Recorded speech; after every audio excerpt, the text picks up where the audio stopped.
তোমার রেজাল্ট হয়ে গেছে, তোমার চান্স হয়নি। কেমন লাগছে? তোমার মার হাহাকারটা খেয়াল করো,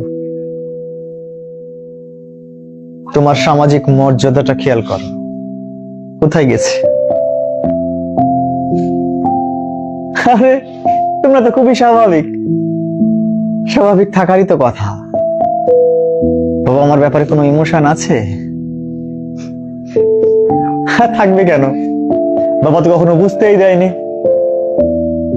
মা তো কখনো বুঝতেই দেয়নি যে তারা তাদের রক্তকে প্রতিনিয়ত পানি করে তোমার জন্য ইফোর্ট করছে, তোমার মুখের একটু হাসির দেখার জন্য, একটু খুশি দেখার জন্য রাত দিন পরিশ্রম করে যাচ্ছে, দিনের পর দিন নিজেকে যন্ত্রণা দিয়ে যাচ্ছে।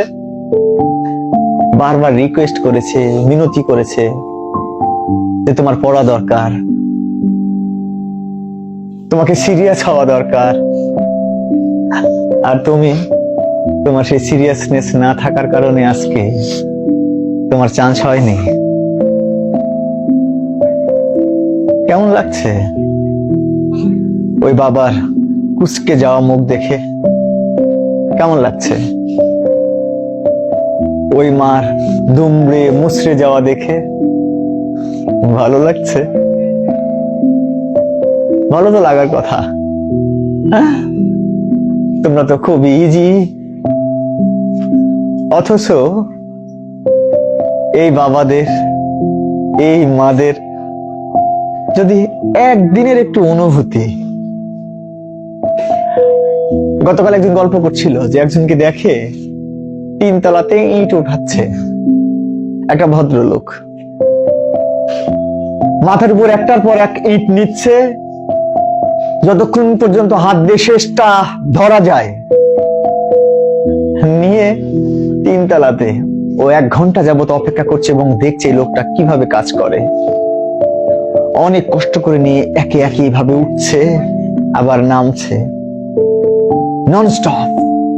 2 ঘন্টা পরে যখন লোকটা নামলো, তাকে জিজ্ঞাসা করছে, ও ভাই এত পরিশ্রম করছেন? লোকটা ধুলাবালি মাখা রুমাল দিয়ে, গামছা দিয়ে চোখ মুখ মুছতে মুছতে বলতেছে, ভাই এগুলো করছি আমার ছেলে মেয়ের জন্য, ওরা শহরে আছে, বিশ্ববিদ্যালয়, মেডিকেল, নার্সিং অ্যাডমিশন দেওয়ার জন্য শহরে আছে, ওদের জন্য টাকা যোগান দেওয়ার জন্য। আমার মেয়ে যখন আমাকে বলে যে বাবা আমি খুব সিরিয়াসলি পড়ছি, তখন না আমার এই কষ্টের কাছে তাদের যে অনুভূতি, এই অনুভূতির কারণে আমার এই কষ্টগুলো অত্যন্ত নগণ্য হয়ে যায়, তুচ্ছ হয়ে যায়। আর তুমি কি করছো? সারাদিন ওরকম পরিশ্রম করবার পর তোমার বাবা 800 থেকে 1000 টাকা পাচ্ছে, আর তোমার মা, আমি আগে বুঝতাম না জানো, আগে জানতাম না, এখন বুঝি। আমার সন্তানটা যখন অসুস্থ হলো, তখন আমি প্রার্থনা করি, ডাক্তারকে দেখাই, ওষুধ খাওয়াই, আর প্রার্থনা করি, আল্লাহ আমার ছেলে তো ছোট ছেলে, তুমি ওকে সুস্থ করে দাও, তুমি ওকে সুস্থ করে দাও। বারবার প্রার্থনা করবার পরেও আমার ছেলে সুস্থ যখন না হয়, তখন প্রার্থনা করি হাত তুলে যে আল্লাহ তুমি আমাকে অসুস্থ বানাও, কিন্তু আমার সন্তানকে সুস্থ করো। বিশ্বাস করো, প্রত্যেকটা বাবা মা সেম। আমি আগে বুঝিনি, আমি যখন বাবা হয়েছি আমি তখন বুঝি যে সন্তানের জন্য মায়ের, বাবার কন্ট্রিবিউশনটা কি। আমি দেখেছি আমার বউকেও একই রকম ভাবে প্রার্থনা করতে। তুমি হয়তো ভাবছো, তুমি হয়তো দেখছো তোমার মা এখন খুব অর্ডিনারি, কিচ্ছু করে না, কিন্তু রান্না তো করছে। তুমি চোখ বন্ধ করে দেখো বুড়ি, তোমার মা ওই আগুনের দিকে চেয়েছে, মনে মনে ওই প্রার্থনাই করছে, আল্লাহ তোমার কাছে যদি বিনিময় লাগে তাহলে এই আগুনে তুমি আমাকে পোড়াও, কিন্তু আমার সন্তানের তুমি ভালো করো, আমার সন্তান যেন খুশি থাকে, ভালো থাকে, যে কাজে তারা আছে সেই কাজের জন্য তারা যেন সফলতা পায়। আর তুমি কি করছো? তুমি এখানে এসে খুবই আরামে আরামে দিন পার করছো তো। ও মেয়ে, তোমার কি বিবেক আছে? তোমার কি বিবেক আছে? তুমি কি একবারও তাদের এই কন্ট্রিবিউশনটাকে সামনে আনতে পেরেছো? কি বাবাকে ফোন দিতে চাইলা না? বাবার হার্ট অ্যাটাক করবে, ওই অনুভূতি তো আছে যে তোমার নিউজ, খারাপ নিউজ পেলে বাবা হার্ট অ্যাটাক করতে পারে। তাহলে কতটা যন্ত্রণা পেলে একটা মানুষ কলাপস করতে পারে, এই অনুভূতি আছে। কিন্তু নিজেকে সিরিয়াস করা যায় না যে 100% আমি আমাকে সম্পৃক্ত রাখলাম, এখন থেকে কোনোভাবেই এলোমেলো ভাবে সময় নষ্ট করব না। আমি নিজে বিশ্বাস করি, খুব করে বিশ্বাস করি, এখানে সবচেয়ে ভালো শিক্ষক দিলেও সব পেপারস গুলো একদম হুবহু করছি এখান থেকে হবে কোশ্চেন গুলো, এই ব্যাপারগুলো ইনশিওর করলেও তুমি মেয়ে, তুমি যদি সিরিয়াস না হও তাহলে তোমার পক্ষে চান্স পাওয়া সম্ভব না। আরে আর এই পেপারস তো বাইবেল না, কোরআন না যে সব এখান থেকে সবকিছু হবে। তার মানে আরো অনেক কিছু জানতে হবে, পড়তে হবে।